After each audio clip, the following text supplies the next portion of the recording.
Regardless of what your beliefs are, what your stance is, how you feel around the death of Charlie Kirk, I believe that there's a much deeper message that's trying to come out through all of this if we are aware enough to see it. And it's that we are completely losing our ability to talk to each other. And people may mention it, you may hear it in some of the comments that we need to talk to each other, but what does that actually mean? And where have we lost this ability? Or did it even exist in the first place? Because I see how so much of this could have been prevented, so much hurt could have been spared had there been more skillful communication being had between the parties involved and the ripple from this situation. I mean, you look at where is conversation, communication being modeled for us? You turn on a news channel and it's just people arguing over each other or just so certain in their point of view that they're not even open to look at things differently. And I get that if you're in a debate, that's the mentality of the debate, right? It's like you come in with a point of view and you debate that point of view. But most conversations are not meant to be a debate. It's meant to be a negotiation of thoughts and ideas. And instead, we're starting to default to this argumentative style of communication where it's everybody believes that they're right and nobody is open to changing what it is that they believe. They're not open to looking at things from a different perspective because it might challenge what they believe to be so true here in this moment. And I see this as such a beautiful opening for those that are willing to receive that. Is now more than ever is the time for us to learn how to communicate with each other, how to talk to each other skillfully. You look at the example of, the shooter that's involved with this, and from the outside, from the images that have been shared so far, looks like he was born and raised in a very traditional family.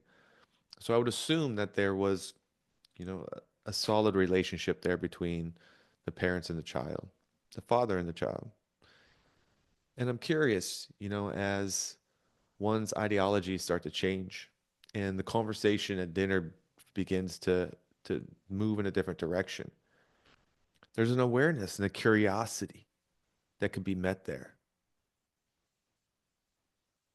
And had those parents had some skillful communication, maybe they could have opened up a healthy dialogue around beliefs, intentions, feelings, where those things could have been discussed and not a conversation where somebody shares a point of view that is different than the other people at the table and they're argued or criticized for it. I'm not saying that happened, but that's traditionally what happens. When somebody brings a point of view that's different than yours, we tend to make the other person wrong for it because we don't really have the ability to let those coexist, because it's like if one person has a belief that's different than yours, it somehow makes your belief wrong. Or both beliefs can coexist. Nobody has to be right or wrong in the moment. But can we navigate that conversation in a way of noticing what kind of emotions show up inside of our body as these things are being challenged or brought to us? Noticing the reactive response that's wanting to come out of our mouth, catching it, and identifying what do I need to do to regulate in this moment so I can choose a more skillful response. Being curious, noticing that you're having a reaction, but it's coming because something's being challenged. So there's a curiosity within your own experience, but then a curiosity in the other person. Like, "Oh, that's really interesting. I've never heard you say that before. Where is this coming from? What is it that you believe to be true? What do you think the consequence of this is?" But doing it from an energy of curiosity, not manipulation, not control, not trying to lead somebody into a certain response to try to prove yourself right, but a general curiosity trying to understand this person's world. What is going on here? And I feel like we're losing that. We're losing it at such a rapid speed. And there's just a more honest conversation that could be had here amongst everybody. Because right now there's a heaviness in the air. It's being felt. And there's just an immense amount of hurt. And there's a fear. And there's an anger that you can feel in the air. It's palpable. And people are feeling things at a heightened state. And we don't have the communication skills to talk about these in a way that's going to be healing, in a way that serves the moment, in a way that allows people to actually be heard and not be made wrong for it, that allow people to coexist in their personal beliefs in a way that continues to sustain connectedness, where people can coexist with each other, even if they have different beliefs around things. And we're losing that. And, you know, I'm sure a lot of people spent a lot of time on social media over these last few days, just scrolling the rhetoric and seeing the variety, the vastness of responses that were being had. And you can feel, I mean, I was feeling in my own body how I was starting to be influenced by that just by being immersed into it for a few days. So I couldn't imagine what it would be like if somebody is just living in that polarizing rhetoric for days, weeks, months, years, what that can do to somebody's psychology. And what I read in so many of the content that's out there is it's very unskillful communication. It's reactive. It's unhealthy. It's trying to create a narrative that's as polarizing as possible to invoke an emotion out of somebody that will hopefully get that person to buy into what it is that they believe. And there's more just, for lack of a better word, hate in a lot of the things that are being communicated. And there's different levels of it, but you can feel the energy behind it. And there's honestly just not enough love and care and compassion. And it's almost like the word love is becoming a trigger word for some people or a stereotypical word that's losing its meaning.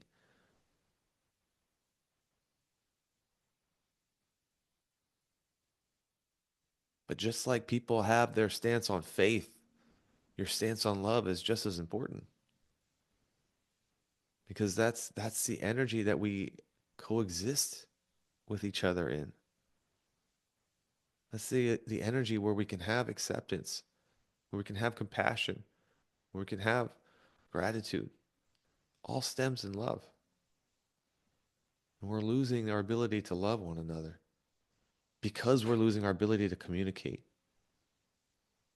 because we don't know how to share how we're feeling, and we don't know how to receive other people's emotions. We take things so personal. When somebody's experience most often has nothing to do with you, it's just what they're feeling, and they're not wrong for what they feel. Where people lose their way is how they express those things. It's the expression of it, it's the reactive responses. And so much of it is influenced, especially on social media, with some incredibly unskillful communication.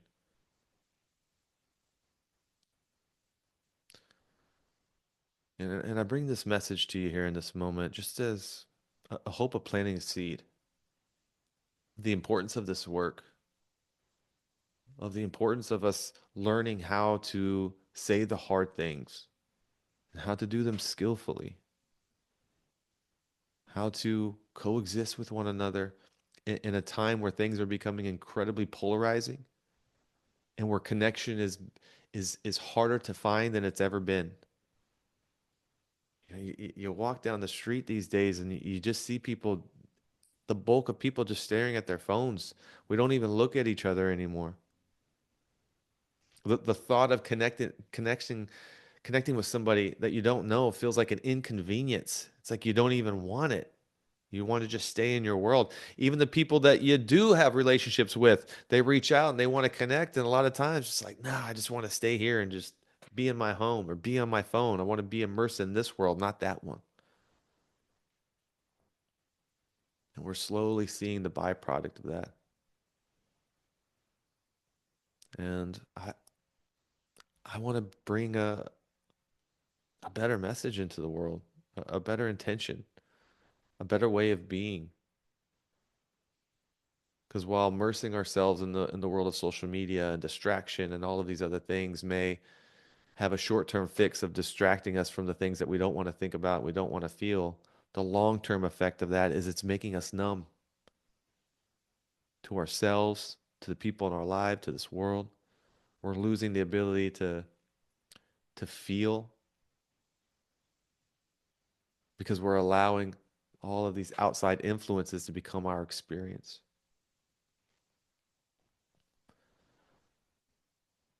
And I ask that if you're listening to this right now, if you're listening up to this point, I believe it's because you are also being called to lead this, to lead this movement of connecting with each other again, of talking to each other in skillful ways, of being there for one another, of understanding that we are human. We're going to go through seasons, that we're going to have moments of reactivity, and we're not wrong for it. That we're not here to criticize one another or force somebody into our narrative, but to understand one another, to be compassionate towards one another, to be curious about each other, to see what we have to offer one another, this world. And we can only do that if we learn how to do that within ourselves first. That we learn these abilities around emotional regulation. And I know that's a trendy thing these days. But if you think about it, how skillful are we in those moments of when we are triggered by something and we feel that intensity of emotion in our bodies? How skillful are we at navigating that?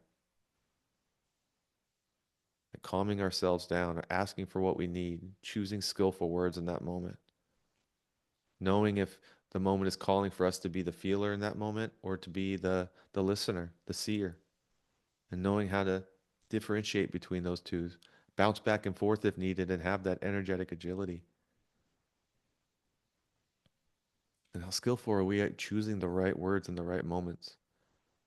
And if not, if the reactivity gets the best of us, which it will, how good are we at going back and cleaning that up? Being with that reactivity of the ego, that refusal, that no, I don't want to apologize. I don't want to take it back. I don't want to go first. I don't want to do those things.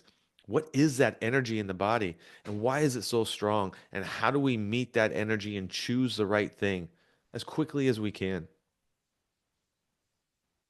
When we can learn how to do these things and start showing up to life like this first, this is how we lead a movement of people that are wanting to reconnect, that are wanting to reestablish community, that are wanting to come from a place of curiosity, love, and understanding, and not from a place of fear or control. But we have to learn how to navigate our own internal experiences first, and then we can bring that gift into the world. Then we can bring that into our personal relationships, our social circles, and allow that to begin to ripple through all of these different types of communities that we have. It's just choosing a different way, staying out of the surface level rhetoric and narrative that continues to dilute and destroy our minds in so many ways, and learn how to think for ourselves, learn how to get curious about one another, and learn how to love again.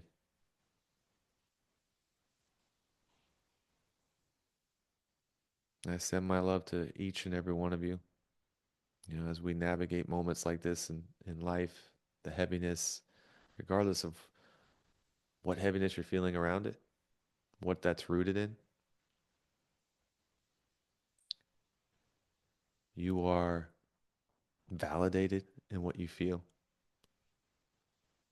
I know you have your own life and set of influences that have created the experience that you're having right now.